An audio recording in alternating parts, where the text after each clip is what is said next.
Hi, this is Majnu and here is day 9 of the middle game training. I've chosen this position that was played in 1950 in Moscow between Sutin and Konstantinopolsky.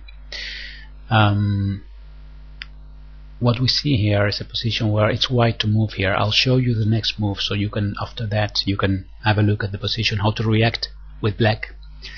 And the reason that I'm going to show you the white's move is because white makes a mistake here. White tries to attack in this position. He played the move f4, f2, f4. It looks quite aggressive, and it looks as if white is controlling many center squares. But the fact is that white's center is not as strong as it looks. So what I want to ask you now is to pause the video again and see if you can find a way to react to this move f2, f4 with black. So it's black to move now. What would be a wise decision now? I'll continue the explanation in a few seconds. Alright, so what happens here is that, as I said before, these two pawns look very strong, but in fact the e4 pawn can be a target. It has no other defenders because of the advance of the f pawn to f4. That means that it can be attacked. It's important to know that white cannot advance this pawn easily, not only because the e5 square is controlled by black, by the pawn, the knight, the bishop and the rook, but also because of the advance of this pawn would open this important diagonal from b7 to g2. Imagine the queen being on c6, then we would already have threats against g2. Now, because of this idea that white cannot move his e4 pawn, now it makes it more easy to find black's move now. Black played here the move f7, f5. Also a good move would have been to give a check on d4, by the way. I mean, activating this bishop, gaining a tempo and having a strong piece on d4 would be good as well. But in the game f7, f5 was played. And now white could have taken on f5, he takes f5, but again it would have opened this important diagonal. So here queen to c6 already is a very good move. Notice that rook f2 is impossible because of bishop d4 pinning the rook. Rook to e2 would not be a good idea as well, because of rook takes e2, and after one of the knights takes on e2 we have this mate threat on g2, and the queen cannot defend g2 as well, because queen d2, the d2 square is taken by the knight. So that means that here already white must move things like rook to f3 in order to prevent this checkmate on g2. If we give a check here, the king can go away, and now we can move the queen. I'm sorry. We can move the queen to d7, and the bishop will be attacking the rook on f3. If the rook goes away, we can move knight to e3. So as you see, it's black taking over the initiative. Black has a very good position here, and all because of this pawn that has moved from e4 to f5. So this is in case that white takes on e5. It's important, actually the most important thing in this example is to understand the importance of this diagonal here from b7 to g2, and to understand that that's the reason why we need to attack this e4 pawn, because this e4 pawn is the only blockader of this diagonal over there. Now in the game white played here knight to d1. Probably his idea was to play b3 to chase this knight away without the knight on c3 to be taken. Black played queen to c6 and white answered with b3. The knight went to b6 and we need later to find a better square for this knight, of course, because on b6 it's not very active. In a moment you will see how the black player did this. Rook to e2 was played. The idea is to defend g2. So eventually f takes e4 can be answered with f5 without fearing e3 opening this diagonal, because g2 is defended. So with this f5 move, white can try to have some counterplay here. For example, advancing this pawn already to f6. Seems like a very good way of getting counterplay. So this variation shows that black must be careful not to open this f-file too easily.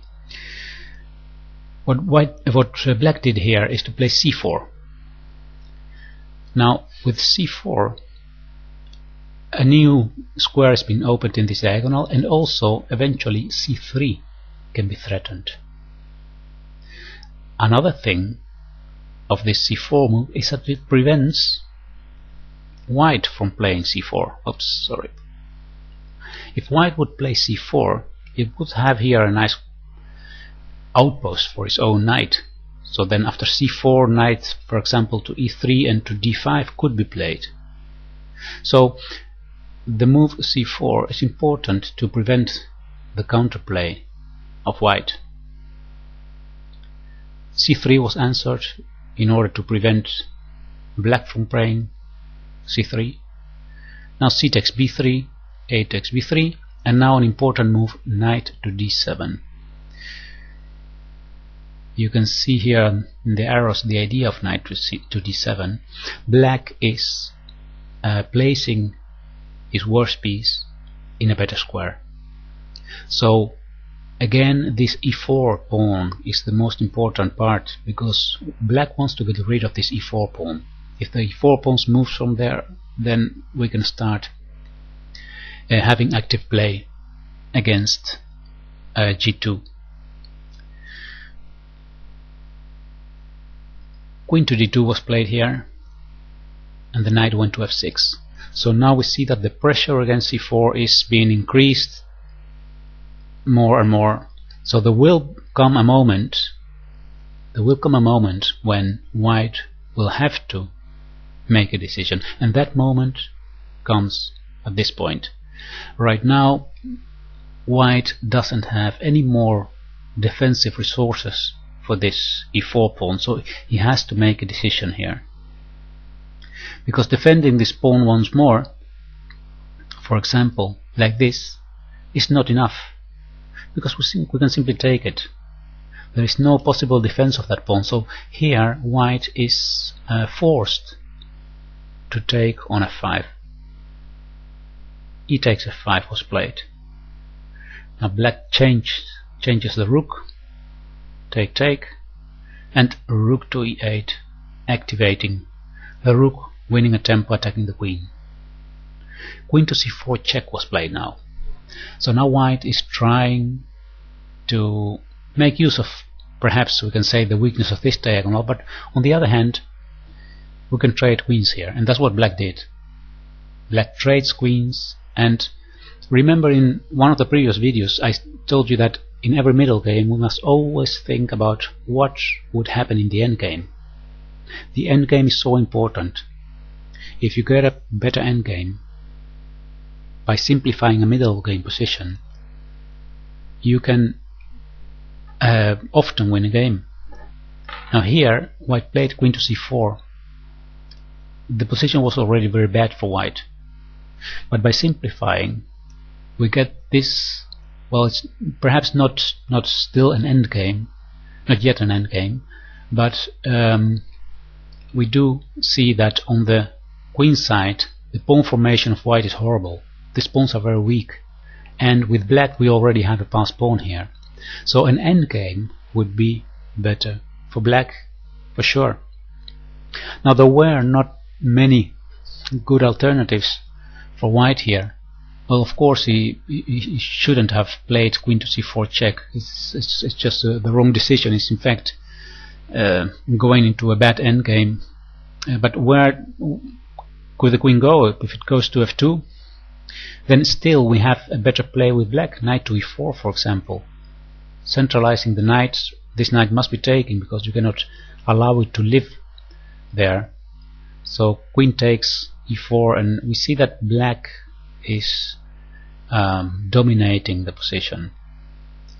Well, it goes too far to analyze in depth this consequence, but we simply can see that this pawn on c3 is weak already, and b3 can become weak as well. The rook and the queen are both very active, and we have this very beautiful diagonal here towards g2 that forces the queen to stay on this second rank right now. Let's go back to the game, because the end game is actually very instructive as well. Queen c4 check, trade, and now g takes f5. Knight takes f5 and knight to e4. So the knight on e4 attacking the weakness on c3 that is also attacked by the bishop from h8. So there is no way to save this this pawn. Well, not a good way. Bishop g5 was played. This is a very bad placed piece of white. This bishop that was on h6, so he tries to activate it a bit more by placing it on g5. Knight takes e3. The knight goes to e3, and now a5. So this dangerous pawn on the a file starts advancing now. Knight to g4, rook to e2. We have seen this in one of the previous videos. The control of the second rank is one of the greatest weapons in chess. Black is controlling the e-file, is also now controlling the second rank, and this dangerous pawn is threatening to advance. Rook to c1 was played now. a4. Of course we could have taken on g2 with the rook. Rook takes g2 check would have been possible. And that was something that, well, let's have a look if white tries to prevent this taking on g2 by, for example, moving the rook to f2. In that case we simply take on f2. Knight takes f2, and again we have this powerful pawn. See how inactive this bishop is. It cannot be used to control the dark squares here because it's too far away. Let's go back now. Here white decided to play the rook to c1. a4 followed. Black is not in a hurry of playing rook takes g2. Knight f6 check, take. Now the c3 knight is attacked, but it's too late for white to start any counter attack. Rook takes g2, king to f1, now knight to e2, attacks the rook on c1, attacks the pawn on f4, and still the main weapon of of black is this dangerous pass pawn. Rook to b1 was played here, and now you probably see the consequence of this. Check on g1, king takes g2, rook takes b1, and now the position is hopeless for black. Black continued just a few moves. He gave a check on h6, the king went to f8, now he played f5, and after a3 it was enough. White resigned here. So, summarizing this example, let's go back to the initial position. This is how it all started. It started with the move f4. The most important strategic thing that we must understand here is these two things: the diagonal to g2 and the weakness of the pawn on e4. And in fact, those are things that go together, because the pawn on e4 is weak because of this diagonal. The pawn cannot move to e5 because of queen c6 attacking g2. So this is what happened after f5. Now we are forcing more or less this pawn to make a decision, and white tries to postpone this, but there is a moment when the pressure against this e4 pawn at this point becomes so much that white must make a decision with this pawn. It takes, now the diagonal is being opened, and black activates his pieces and enters now a better endgame. So the c pawn is weak, is taken, and the a pawn, a pass pawn, becomes a dangerous weapon. Control of the second rank now. We can take on g2, and then it's just a matter of a few moves to enter into a 1 endgame position. Okay, I hope you found this interesting, and I think that the more examples you see about endgame positions played by grandmasters, the better your own understanding will become. And I think that it's a mistake thinking that we will never meet this exact position in our games. I mean, of course it's true, we will probably never meet it exact the same position, but we will be trained in recognizing what is happening in a position. And that's why I'm making this series on middle game training, because I find it important to recognize patterns, to recognize importance things in the middle game.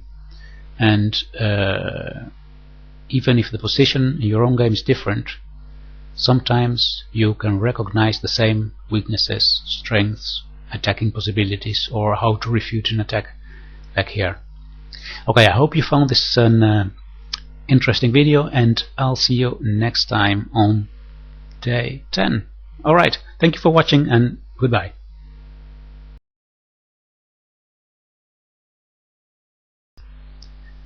I've received a few private messages asking me why I don't participate on this YouTube partnership program. That is a program that offers people, video makers, to earn money with the videos. And I've decided not to do it because I don't want advertising on my videos. I don't want ads for all kind of things that have nothing to do with chess. So what I've done is on my weblog on the internet, I have this weblog called Chess Endgames. Perhaps you knew that, but perhaps this is new information for you. You can find it at chessendgames.wordpress.com, and this is a weblog where I place things, interesting videos, mostly videos, and also some puzzles, endgame puzzles. And I have placed also a donation button here on the upper right corner. So if you feel generous one day, click on the donation button, and well, I'll continue making videos anyway. I mean, whether money comes or money doesn't come, it doesn't matter. I'll just continue. But if you want to thank me for this few hundred videos that I've been doing, well, this could be a way of doing it. But of course, a very important thing is also that you react on the comments, ask your questions, and tell me what you think about the videos as well. Alright, thank you very much for watching, and I'll see you next time.